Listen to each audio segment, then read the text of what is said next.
Hi hello ನಮಸ್ಕಾರ ಎಲ್ರಿಗೂ welcome back to my YouTube channel. ಇನ್ನೂ ನನ್ನ ಚಾನಲನ್ನು ಸಬ್ಸ್ಕ್ರೈಬ್ ಮಾಡಿಲ್ಲ ಅಂದರೆ ಪ್ಲೀಸ್ ಸಬ್ಸ್ಕ್ರೈಬ್ ಮಾಡಿ. ನನ್ನ ಮಮ್ಮಿಗೆ ಏನಾದರೂ ತಗೊಳ್ಬೇಕಾಯ್ತಾ, ಸ್ವಲ್ಪ ಕರಂಚಿತ ಆಯ್ತಾ, 30ನೇ ತಾರೀಕಿಗೆ ಪಾರ್ಟಿಸಿಪೇಟ್ ಮಾಡ್ಬೋದು. ಮಗಮ್ಮ ವಡೆ ಇಬ್ರು ಕೂಡ ಸೇಲ್ ಮಾಡ್ತಿದ್ದಾರೆ. ಹೆರ್ಗ ದೇವಸ್ಥಾನದಲ್ಲಿ ಇವತ್ತು ನಾವು ಅಕ್ಷರಳಿಗೆ ಮೊದಲ ಗಾಜಿನ ಬಳೆಗಳು ಹೆರ್ಗ ದೇವಸ್ಥಾನದಲ್ಲಿ ಹಾಕಿದ್ದು. ಗ್ರಾಮ ದೇವಸ್ಥಾನ, ಪರ್ಕಳದ್ದು ಗ್ರಾಮ ದೇವಸ್ಥಾನ.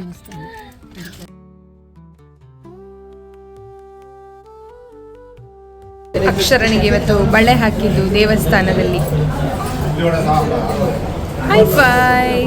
High five.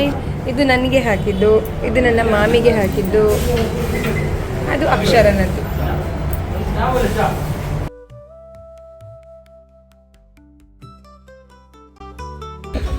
ಈಗ ನಾವು ಅಂಬಲ್ಪಾಡಿಯ ದೇವಸ್ಥಾನಕ್ಕೆ ಬಂದಿದ್ದೇವೆ. ಇಲ್ಲಿ ನೋಡಿ ಎಲ್ಲ ಥರದ ಫ್ರೂಟ್ಸ್ ಉಂಟು. ಭರ್ಜರಿ ಗಂಡ ಹೆಂಡತಿ ಇಬ್ಬರು ಕೂಡ ಸೇಲ್ ಮಾಡ್ತಿದ್ದಾರೆ. ಅಂಬಲ್ಪಾಡಿ ದೇವಸ್ಥಾನಕ್ಕೆ ಬಂದವರೆಲ್ಲ ಇಲ್ಲಿ ತಗೊಳ್ಳಿ ಫ್ರೂಟ್ಸ್. ಇದು ಅಂಬಲ್ಪಾಡಿ ದೇವಸ್ಥಾನ. ಮದುವೆ ಆದ ಹೊಸತ್ರಲ್ಲಿ ಒಂದ್ಸಲ ಬಂದಿದ್ದೆ ನಾನು. ಹಣ್ಣು ಕಾಯಿ ಎಲ್ಲ ಇಲ್ಲಿ ತಗೊಳ್ಬೋದು.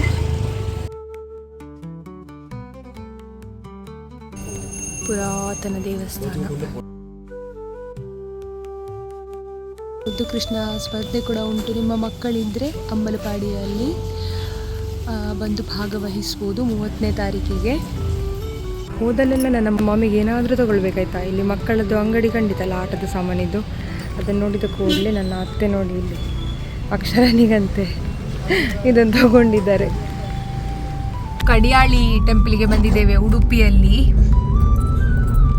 ಉಡುಪಿ ಅಲ್ವಾ ಇದು? ಕಡಿಯಾಳಿ ಮಹಿಷಮರ್ದಿನಿ ದೇವಸ್ಥಾನಕ್ಕೆ ಬಂದಿದ್ದೇವೆ ಇವತ್ತು ನಾವು. ಉಡುಪಿಯಲ್ಲಿರೋದು ಇದು. ನಾವು ಬಂದಿರುವಂಥದ್ದು ಇಂದ್ರಾಣಿ ಪಂಚದುರ್ಗ ಪರಮೇಶ್ವರಿ ದೇವಸ್ಥಾನಕ್ಕೆ.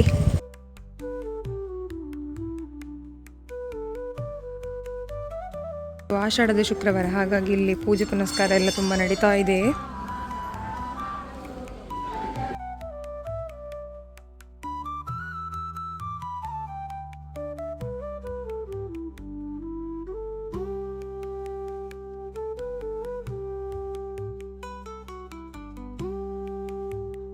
ಇಂದ್ರಾಣಿ ಪಂಚದುರ್ಗ ಪರಮೇಶ್ವರಿ ದೇವಸ್ಥಾನದಲ್ಲಿ 30ನೇ ತಾರೀಕಿಗೆ ಮಧ್ಯಾಹ್ನ 2ರಿಂದ ಮುದ್ದುಕೃಷ್ಣ ಸ್ಪರ್ಧೆ ಕೂಡ ಉಂಟು. 1 ರಿಂದ 3 ವರ್ಷದ ಮಕ್ಕಳಿಗೆ 2 ನಿಮಿಷ, 3 ರಿಂದ 6 ವರ್ಷದ ಮಕ್ಕಳಿಗೆ ಹಾಗೂ 6 ರಿಂದ 9 ವರ್ಷದ ಮಕ್ಕಳಿಗೆ 3 ನಿಮಿಷ ಅಂತ ಹೇಳಿ ಇಲ್ಲಿ ಕಾಂಟ್ಯಾಕ್ಟ್ ನಂಬರ್ ಕೂಡ ಹಾಕಿದ್ದಾರೆ. ಪಾರ್ಟಿಸಿಪೇಟ್ ಮಾಡುವವರು ಪಾರ್ಟಿಸಿಪೇಟ್ ಮಾಡ್ಬೋದು. ನನಗೆ ಗೊತ್ತಿರುವ ಹಾಗೆ 2 ಕಡೆ ಸ್ಪರ್ಧೆಗಳಿದೆ, ಭಾಗವಹಿಸಿ. ನನ್ನ ಮಾವ ಕುವೈಟಿಂದ ಬರಬೇಕಾದ್ರೆ ತುಂಬ ಡ್ರೈ ಫ್ರೂಟ್ಸ್ ಎಲ್ಲ ತೊಗೊಂಡು ಬರ್ತಾರೆ ಆಯಿತಾ. ಸೊ ಅದನ್ನು ಈ ಥರ ನಾವೇನಾದರೂ ಮಾಡಿ ಅಥವಾ ಪಾಯಸ ಅದಕ್ಕೆಲ್ಲ ಹಾಕ್ತೇವೆ. ಬಟ್ ಸ್ವಲ್ಪ ಇದನ್ನು ಈ ಥರ ಸ್ವಲ್ಪ ಕರಂಚಿತ ಆಯಿತಾ, ಸ್ವಲ್ಪ ಸ್ಲೋ ಮಾಡ್ತೀನಿ ಸಿಮ್ಮಲ್ಲಿ. ಈ ಥರ ಮಾಡಿಕೊಂಡು ತಿಂತೇವೆ ಅಥವಾ ಅದೇ ಪಾಯಸಕ್ಕೆಲ್ಲ ಹಾಕ್ತೇವೆ. ಅದು ಬಿಟ್ಟರೆ ನಮ್ಮ ಅಜ್ಜಿ ಮನೆಯಲ್ಲಿ ಒಬ್ಬರಿದ್ದರೆ ಆಯಿತಾ, ಕಮಲ ಅಂತ ಹೇಳಿ.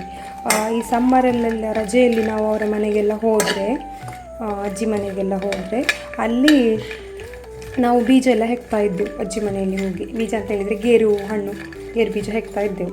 ಹೆಕ್ಕಿ ತಂದು ಮಾರ್ತಾಯಿದ್ರು. ಮತ್ತು ಸ್ವಲ್ಪ ನಾವೆಲ್ಲ ಇದ್ದೇವಲ್ಲ ಅಂತ ಹೇಳಿ ಕಮಲ ಅಂತ ಇದ್ರು ಆಯಿತಾ, ಅವರ ಹತ್ರ ಅದನ್ನು ಗೆಂಡದಲ್ಲಿ ಸುಟ್ಟು ಅದರಿಂದ ಈ ಥರ ಮಾಡಿ ತೆಗೆಸಿ ಕೊಡ್ತಾ ಇದ್ರು ನಮಗೆ. ಅದ್ರ ಇಡೀ ಬರ್ತಾ ಇರಲಿಲ್ಲ ನೋಡಿ, ಇಲ್ಲಿ ಕಟ್ಟು ಪೀಸ್ ಉಂಟಲ್ಲ, ಹೀಗೆಲ್ಲ ಬರ್ತಾ ಇತ್ತು ಅದು ಸುಟ್ಟಾದ ನಂತರ. ಸೊ ಅದನ್ನೆಲ್ಲ ನಮಗೆ ತಿನ್ನಲಿಕ್ಕೆ ಕೊಡ್ತಾಯಿದ್ರು ಸ್ವಲ್ಪ ಸ್ವಲ್ಪ ಎಲ್ಲರಿಗೂ ಸಹ. ಅಂದರೆ ನಾವು ತುಂಬ ಜನ ಮೊಮ್ಮಕ್ಕಳಲ್ವಾ, ಎಲ್ಲರಿಗೂ ಸ್ವಲ್ಪ ಸ್ವಲ್ಪ ಕೊಡ್ತಾಯಿದ್ರು. ಅದು ಮಾತ್ರ ತುಂಬ ಒಳ್ಳೆದಿರ್ತಿತ್ತು. ಮತ್ತು ಮಳೆಗಾಲದಲ್ಲೆಲ್ಲ ಈ ಥರ ಬೀಜದ್ದು ಕೆಂಡದಲ್ಲಿ ಸುಟ್ಟುಬಿಟ್ರೆ ಅದರ ಪರಿಮಳ ಇಡೀ ಊರಿಗೆ ಹೋಗ್ತದಲ್ವ. ಅಥವಾ ಬಚ್ಚಲು ಕೋಣೆಗೆ ಬೆಂಕಿ ಎಲ್ಲ ಹಾಕಬೇಕಾದ್ರೆ ಸಹ ಹಾಗೆ ಅದರ ಪರಿಮಳ ಇಡೀ ಊರಿಗೆ ಹರಡ್ತಿತ್ತು. ಒಂಥರ ಪರಿಮಳ ಬರುತ್ತದು. ಇದಕ್ಕೆ ಸ್ವಲ್ಪ ತುಪ್ಪ ಆ್ಯಡ್ ಮಾಡ್ಕೊಂಡಾಯ್ತಾ, ಸಾಲ್ಟ್ ಕೂಡ ಆ್ಯಡ್ ಮಾಡಿದ್ದೇನೆ ಆಯಿತಾ. ಇಷ್ಟ ಆಯಿತು ನೋಡಿ. ಇಲ್ಲಿ ನನ್ನ ಮಾಮಿ ತಿನ್ನೋದೇ ಇಲ್ಲ ಆಯಿತಾ. ಅಂದರೆ ನನಗೆ ಬೆಂಗಳೂರಿಗೆ ಸ್ವಲ್ಪ, ಇಲ್ಲಿಗೆ ಸಹ ಸ್ವಲ್ಪ ಅಂತ ಕೊಟ್ಟಿರ್ತಾರೆ ಮಾವ. ಅವರಿಲ್ಲಿ ತಿನ್ನಲೇ ಇಲ್ಲ, ಹಾಗೆ ಇತ್ತು. ಅದಕ್ಕೆ ನಾನೇ ಎಲ್ಲ ಹುರಿದು ತಿಂತೇನೆ ಅಂತ ಹೇಳಿ ಹುರಿತಾ ಇದ್ದೇನೆ. ಈ ವಿಡಿಯೋ ನಿಮಗೆ ಇಷ್ಟ ಆಗಿದರೆ ಲೈಕ್, ಕಮೆಂಟ್, ಶೇರ್, ಸಬ್ಸ್ಕ್ರೈಬ್ ಮಾಡೋದನ್ನು ಮರಿಬೇಡಿ. Thank you so much.